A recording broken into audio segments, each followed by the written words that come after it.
Hey, isn't today our honeymoon when we're supposed to go on a trip together? Why did you rip up my passport just as we were getting ready to go? I couldn't believe what my husband had done. He ripped my passport without asking, looking really pleased with himself. It made me so mad. I never wanted to go on this trip with you. I was always going to go with my mom instead. Before we got married, I felt some tension, but I didn't realize how messed up things were between my husband and his mom. Nobody in my friend group ever talked about their mother-in-law taking over their honeymoon. I was shocked and mad about this crazy situation, but mostly I felt super weirded out. I started to question if marrying him was a big mistake. As he pulled out scissors and started cutting up my passport, I saw my mother-in-law grinning like crazy and knew I had to escape from there fast. It was totally unexpected, but I had just the right proof to take them both down. My name's Sarah. I'm 29 and been working for 7 years. Recently, my boyfriend of 4 years popped the question I've been waiting for. Now, I'm knee-deep in planning our wedding and honeymoon. I met my husband after I started working. I've always been more on the quiet side, and although I had a boyfriend in college, things just didn't work out. After that, I didn't really date anyone seriously for a while. So when I started working, it was a big surprise to find myself getting married before many of my colleagues. I think I was even more shocked than anyone else. My husband was a senior at the company when I first joined, and he was always there to help me when I struggled with new tasks. Even though the only guy I dated before him was a classmate, there was something different about someone who was 5 years older. I found him reliable and trustworthy. When he asked me out on our first date, I was ecstatic. I still hold dear the dolphin figurine we bought at the aquarium during that date. When he mentioned wanting to date with marriage in mind, I felt like I was on cloud 9. We went on many dates, and he proposed to me at that same aquarium where we had our first date. Could I really be this happy? That night, I was so excited that I couldn't sleep, and I still remember that feeling vividly. With my mind still filled with happiness, we quickly decided to visit his parents' home the next week. But during the visit, I started feeling unsure about our marriage. My father-in-law was nice, but my mother-in-law didn't seem to like me much. She even said, "You could have married someone more impressive than this ordinary girl." Hearing that made me doubt our future together and feel really anxious. But I figured everyone gets nervous before their wedding, right? So I pretended everything was okay and continued planning for the wedding. Then one day, while talking about our life after marriage, both my husband and his mom just assumed I'd quit my job. Even though I used to think quitting work after getting married was nice, I didn't see it as an option now. Looking back, I think my worries about marriage stopped me from considering leaving my job, where I felt safe. Even though my mother-in-law kept suggesting I quit, I decided to keep working at the same company as my husband, ignoring her. During our wedding planning, we didn't see eye to eye on when to officially register our marriage. He wanted to do it sooner, but we decided to go with his choice and did it shortly after. The process was pretty ordinary, but knowing we were officially married made me really happy. We talked about having a small, cozy wedding, but it seems he mentioned this to his mom. She called the next day. "You're planning a small wedding for Edward. Please don't make decisions without considering everyone's opinion. The wedding should be big and fancy. I'll make sure it's what Edward wants. And please keep your guest list short, just your parents and close friends. Your friends wouldn't add much excitement to the wedding anyway." I was overwhelmed with all the opinions flying around about the venue and guest list. It was frustrating that my soon-to-be mother-in-law thought she could control everything. But I didn't want to argue with her. Even though I had a lot to say, I kept quiet, thinking maybe this was just how weddings went. I ended up inviting only my parents and close friends, like she wanted. But her interference didn't stop there. She had something to say about everything: the schedule, entertainment, decorations, and food. If we followed all her suggestions, we'd blow our budget. At first, Edward's family agreed to split the wedding costs with us. But then that changed. Suddenly, it was all about the bride's family footing the bill, and we were way over budget. I had to cover all the extra expenses she wanted. So the wedding turned into this flashy event, completely different from the simple ceremony I had envisioned. I tried to make some changes secretly to save money, but she found out and scolded me, saying it looked cheap because I didn't listen to her. After the wedding, I hoped for some distance from my mother-in-law, but then my husband dropped a bombshell. I was tired of her meddling in the wedding plans, and despite knowing I wanted space from her, he insisted we move in with her. Our new place, which we'd already arranged, was suddenly canceled without my knowledge. All our stuff was redirected to my husband's family home. I was speechless, shocked that everything was decided without asking me. I handled all the wedding planning by myself. Even when I warned Edward about going over budget if we followed all of his mom's requests, he ignored me. My anxiety, which was already high, skyrocketed. We had planned to go on a honeymoon abroad after the wedding. It was a dream destination for me, and the thought of it felt unreal. But my growing discomfort with Edward's strange behavior and the idea of living with my mother-in-law when we got back put a damper on my excitement. Just like with the wedding planning, Edward wasn't very helpful with organizing our honeymoon. It was odd that he took charge of booking flights and hotels. I assumed he'd picked a romantic place for our honeymoon, and I was thrilled. Even though I ended up paying for everything, I was just happy he was pitching in, given all the excitement before the wedding. But I didn't realize this was a sign of things to come. Finally, the wedding was over, and amidst the chaos, our honeymoon day arrived. Despite some lingering doubts about the wedding and moving in with his mom, I was determined to enjoy the trip with Edward. But as I woke up in the middle of the night to get ready for our flight, Edward dropped a bombshell like it was no big deal. "Sarah, I'm going with my mom instead." As I was checking our luggage, I couldn't believe what Edward had just said. "What? What do you mean? This is our honeymoon, not just any trip. Why would your mom be coming? And we only booked for two for the flights and hotel." I was shocked, trying to make sense of it all when Edward dropped another bombshell. "I never said I was going on this trip with you, did I? Don't be ridiculous. I'm going with my mom. A trip with her is more important than our honeymoon. It's a thank you trip for all she's done for me. You stay here and clean the house from top to bottom." With that, Edward started tearing up my passport. I couldn't believe it, unable to speak, just watching as he destroyed it. Right then, my fully dressed mother-in-law barged into the room without even knocking. "Edward, are you ready?" Seeing her, Edward's face lit up. "Yeah, we're all set. Finally, we can go on this trip without any interruptions."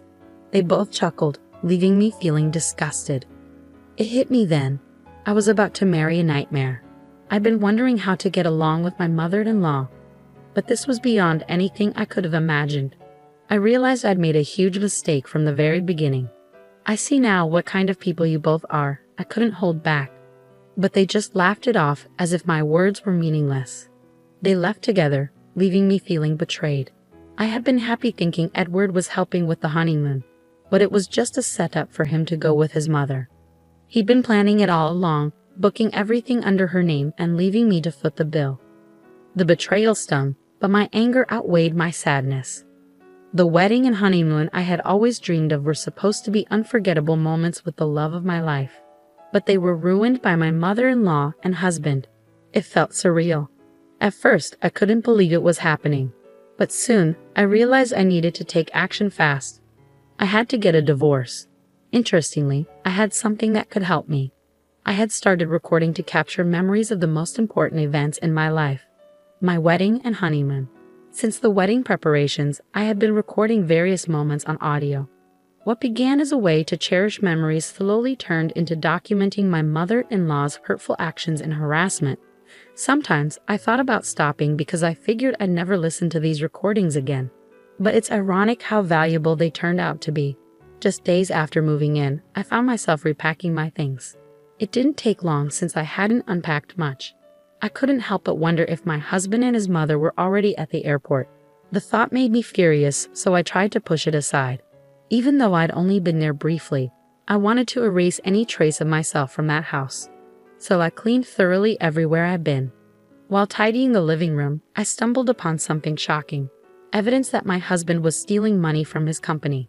In his role overseeing sales, he was reporting lower earnings to the company and keeping the extra cash for himself. And it seemed his mother was involved too. She had detailed notes of the actual sales, the money he pocketed, and even listed all the luxury items he bought her with the stolen money. It was a lot. I couldn't believe they'd left such evidence out in the open. Finding out about my husband's wrongdoing left me horrified. I realized the seriousness of the situation. For a moment, I thought about trying to smooth things over since I also worked at the company. But then I thought, why should I help someone who ditched me for a honeymoon with his mother? So, armed with evidence of the embezzlement, I went to the company. Even though they were supposed to be on their honeymoon, my colleagues were shocked to see me in the office. As everyone bombarded me with questions about why I was at work instead of on my honeymoon, I decided I had nothing to hide. I explained that my husband and mother-in-law had gone on the honeymoon instead, that my passport was destroyed, and that I had paid for the entire trip. My colleagues, bosses, and superiors were shocked and furious on my behalf. I thanked them for their concern and headed to the executive area of the company. What my colleagues didn't know was that one of the top executives at the company is my uncle. I never mentioned this to anyone, not even my husband or mother-in-law.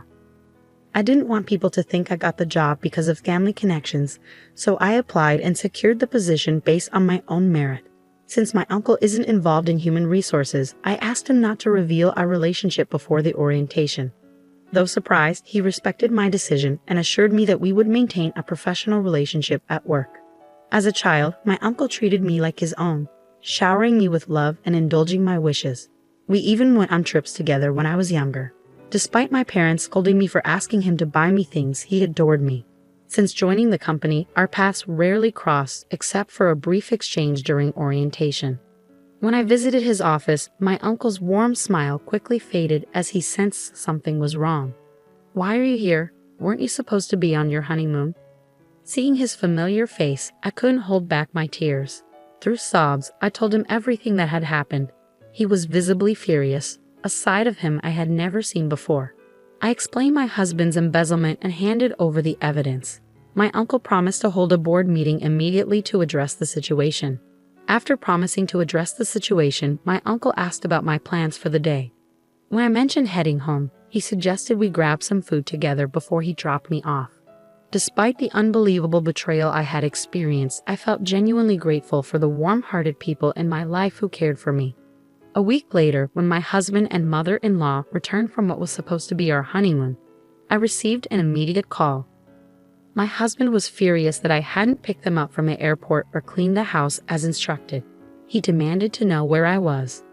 With the support of my uncle and parents, I had already hired a top-notch divorce lawyer, and the process was underway. Without giving my husband a chance to speak, I said firmly, "You two are loud and annoying. I don't want to hear your voices anymore. Why would I pick up someone I'm divorcing? And why would I follow your orders to clean?" He was momentarily stunned but quickly resumed his ranting. "Do you think it's okay to speak to me like that? I did you a favor by marrying you. If I divorce you, you'll never find someone else. My mom's furious too. If you come back now and cook for us, I might forgive you. We're tired of foreign food. Make us some traditional meals." His words were shocking. After his scheme with the passport and going on a trip with his mother, I saw his true colors. It dawned on me that I had never truly known him. I had been reflecting on this realization for the past few days. "I've already consulted a lawyer about our divorce. Please discuss any related matters with them." "Divorce? What are you talking about? We're not getting a divorce." I heard his mother in the background, shouting for him to hand her the phone and calling me names. "Well, do as you please. By the way, I informed the company about your embezzlement. I think I'll be calling you in soon. Maybe you should get a lawyer too. Bye." I sensed his panic on the other end, but it wasn't my problem anymore. He kept calling, so I just blocked his number. My uncle knew our honeymoon dates, so right after our call, the company summoned my husband.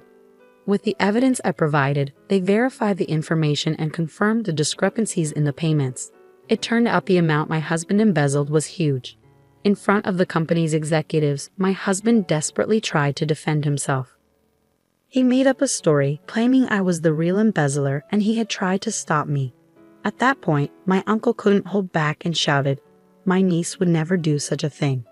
We've confirmed that you and your mother committed the embezzlement. You're lucky we haven't involved the police yet." Realizing his scheme had unraveled and that I had connections in senior management, my husband looked defeated. That day, I went to the company to return the wedding gifts to my colleagues. Despite our marriage ending so soon after the wedding, they all refused to take them back, saying they were given with heartfelt blessings. Surrounded by their warmth, my husband approached me, looking desperate. "Why didn't you tell me about your family connection? I'm sorry, truly. Can we start over? Can you ask your uncle to let me stay in the company and make the embezzlement charges disappear?" Disgusted, I replied. "Do you even hear yourself? Are you serious? Divorce is the only way forward now. Reflect on your actions and face the consequences. After I pushed him away, my colleagues intervened and called security, who removed him from the premises. He was immediately fired. As for the embezzlement, the company is pursuing damages from him. Upon learning about the situation, my mother-in-law attempted to contact my family repeatedly. However, after consulting my sensible father-in-law, the call ceased. I had always wondered why my father-in-law had agreed to our honeymoon, but when he came to apologize later, admitting his mistake, it became clear. He had believed my mother-in-law was going on a domestic trip with her friends. He was looking forward to a peaceful week without her constant demands and nagging about shopping and dining out, hoping for a brief respite. When I returned home after learning about the ridiculous actions of my husband and mother-in-law, my father-in-law agreed that I should go back to my parents' home and helped me pack. Emotions were running high, and without much discussion, I left for my family home. I knew my father-in-law, being genuine, kind, and rational, would have stopped everything if he had known. He was the only reasonable person I could trust in that house. Although I was the victim, it was incredibly embarrassing to think my honeymoon had been hijacked by my mother-in-law. I even considered resigning from my job. My parents advised me to take a break from work for a while. However, my uncle suggested that working might help distract me, and he discussed it with the CEO. They arranged for me to be transferred to a branch office. The divorce process with my husband went surprisingly smoothly, thanks to an excellent lawyer. However, I later found out my father-in-law was involved. When we were planning our wedding and discussing expenses, it turned out my husband had almost no savings. My in-laws were just an average working-class family. With my mother-in-law's spending habits, they had little savings, as my father-in-law mentioned with a wry smile. The alimony I received considering our short marriage was surprisingly substantial. Shockingly, my father-in-law sold the family home to cover it. Their home wasn't in a city center, but in a close-knit community. When we got married, my mother-in-law invited the neighbors. They witnessed me returning to the family home on the day I was supposed to be leaving for our honeymoon, luggage in hand. With the neighborhood's penchant for gossip, rumors spread like wildfire. Over time, these rumors became exaggerated to the point where living in that area became unbearable. Initially, my mother-in-law, always concerned about appearances, approved of our marriage because both my husband and I worked for prestigious companies. Having her son and daughter-in-law working for a major company was a status symbol for her. However, with rumors swirling due to her actions, she likely couldn't bear to stay in that house. Additionally, my father-in-law probably felt responsible for covering the damages from my husband's embezzlement. While I harbor nothing but disdain for both my husband and mother-in-law, I genuinely feel sorry for my father-in-law.